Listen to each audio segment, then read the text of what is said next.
Hello everyone, Freelance Teacher Videocast, Mr. Marola here. We're getting towards the end of the summer and it's time for a quick discussion about the Twitter food fight yesterday.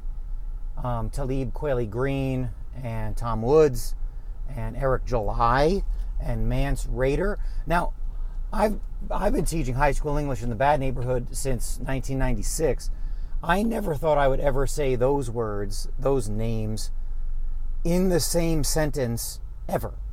Like, that just wasn't going to happen. And I don't know the beginning of the Twitter banter, but there was some static between Woods and Greene, and like I've told you and like we've spoken about for years, it's the reaction to a lot of these things where you can take away a lot of knowledge. It's the reaction to these kinds of events where you really learn a lot about society, about people, about what they believe, about what they've been taught. And this one was actually kind of disappointing because I know Greene, Talib Kweli-Greene, because of his proximity to Mos Def, who is a great talent.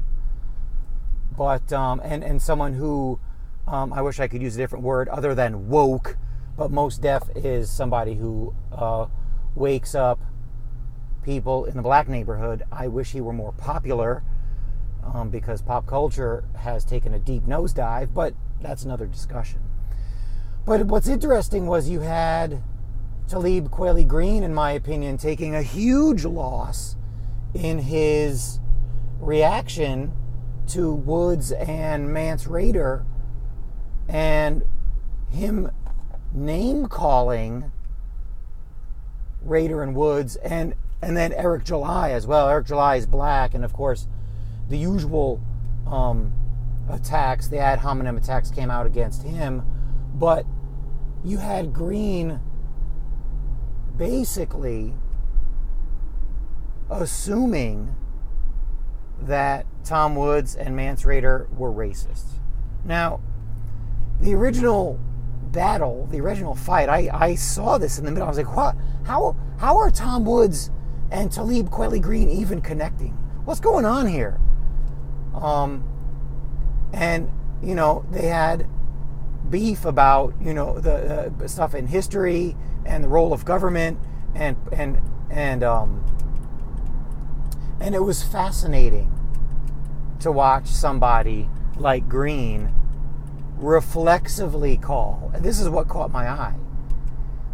He had a tweet against Rayder and Woods where he basically said, you and your libertarian racists, you know, you're not gonna, you know, you don't fool me, all you libertarian racists are all the same, and you know, you're bad people. And you know, Mance Rayder, who doesn't pull any punches, you know, shot back, and Woods in a professorial way, and Woods was too nice, shot back at Greene, and they were saying, like, look, you have this all wrong. You know, the philosophy that you're talking about, our libertarian philosophy, is not what you say it is. And I even tweeted to Greene myself. I said, look, your grasp of these libertarians and libertarianism and your sources that supposedly prove their racism, your sources are terrible. I mean, Greene linked to an article from National Review, a neoconservative, pro-war disaster piece, and Max Boot, who doesn't seem to want to do anything except kill Arabs in the Middle East. And Greene used that as printed proof that libertarians were racist. Now, that was probably the thing that caught my eye the most. And this is really the meat and potatoes of the matter, is you have somebody like Talib Kweli-Greene instantly dismissing Woods and Rayder as racists because they're libertarians. Now I want you to think about that carefully. You have somebody like Greene who speaks out against police brutality and the police military industrial complex. And he's fighting and arguing with Woods and Rader. Now, you don't know anybody who's rougher on cops than Mance Rayder. He's actually goes a little further than even someone like me would go, than I would go. Like, I'm a little bit like, whoa, dude, you know, some of those people in uniform are people. They're not automatons. But Rayder does his thing, and his philosophy is correct, of course. You know, they get a monopoly on violence, and they get a weapon, and you don't. I mean, that's just ridiculous. And Rayder is, you'd think, and it would take 5 minutes to figure this out, somebody that Greene would want to ally himself with. But no, the white libertarian, therefore he's racist.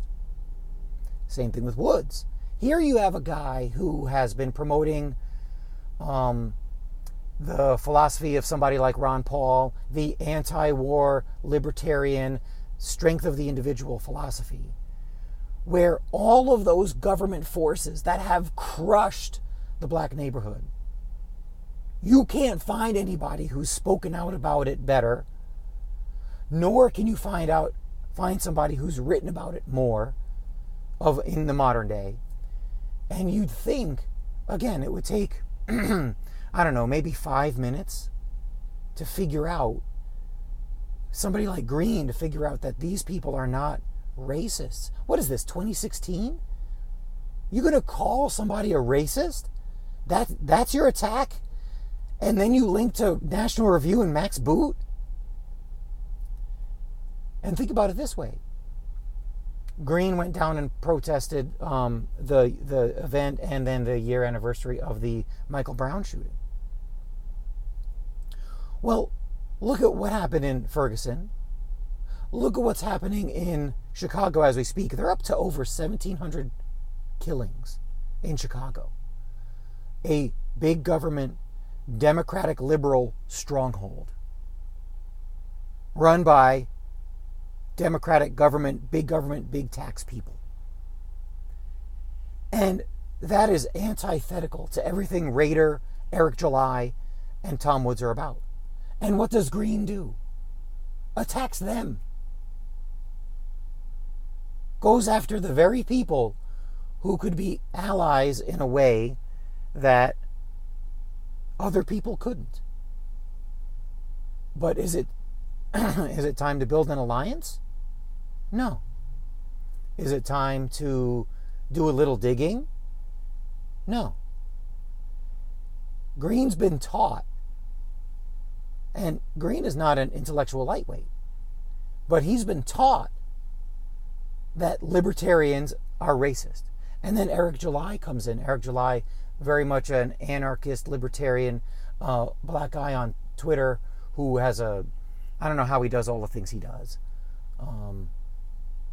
Got plates spinning in different venues and entrepreneurship that I can't even describe. And of course, what is Greene's response?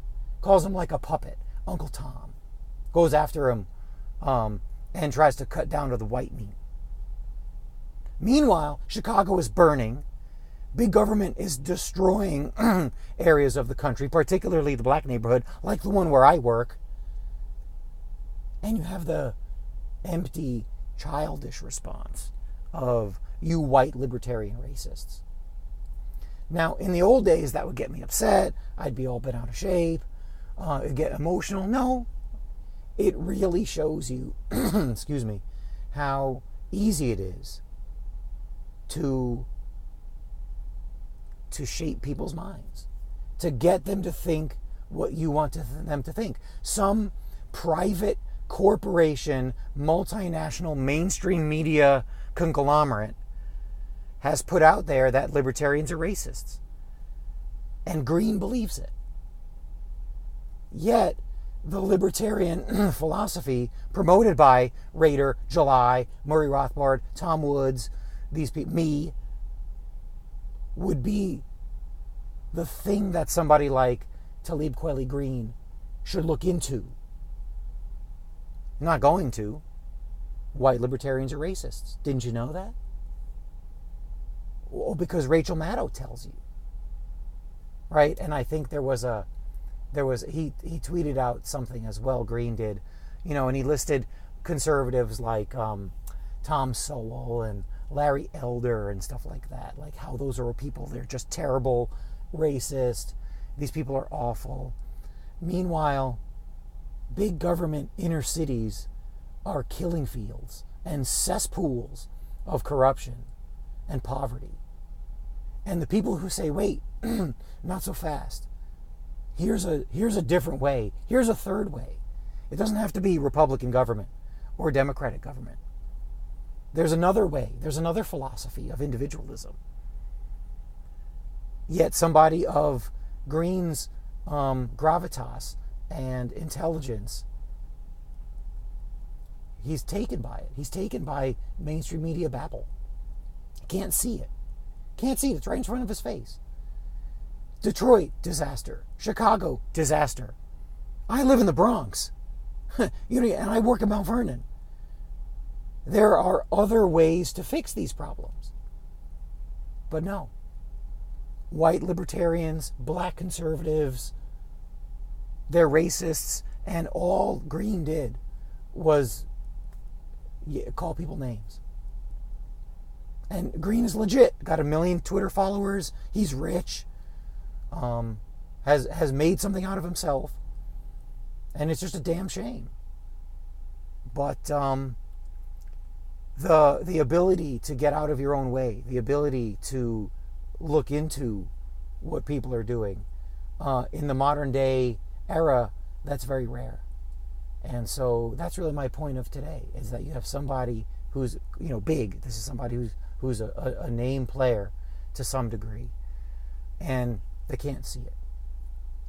And Rader and Woods and those people would be the best allies to end the military-industrial complex. Look, police are locking black people up because they have a leaf, they dry it, and they smoke it. Oh, you're going to be put in a cage, and we're going to point a gun at you. Rader is the guy who destroys all of that and says that's wrong. And what did Talib Kweli Greene call him? A racist. Think about that. Think about that. It's unbelievable. And neither me, nor you, nor Woods, nor Mance Rader, nor Maury Rothbard isn't going to rise up from the grave. None of these people are going to convince Talib Kweli Greene that he's wrong. Because of two things. The racism thing has got everybody shook. So the top of the pyramid is happy. Right? The elite are thrilled. Because now it's divide and conquer. And obvious allies are ignored. So, look. You'd think somebody of Greene's academic stature would know better. Right? I'm sure the Gallic Wars, which has been taken out of the curriculum, dead white men, don't you know? Divide and conquer. Julius Caesar giving you the template. How to divide and conquer. Well, it works. And it's working now. And this Greene, Rader, Woods, July spat on Twitter is proof. So, score, the top of the pyramid, elite, 1, regular people, 0. So do what you can do. You push back, continue explaining your philosophy, you do a little digging, and continue telling the truth. And stay away from ad hominem attacks. You going to just call someone a racist? That's your attack? All right. Now I can't use you as a source in the black neighborhood where I work. But I'm going to use the other guys. All right. Talk to you guys later. Take care.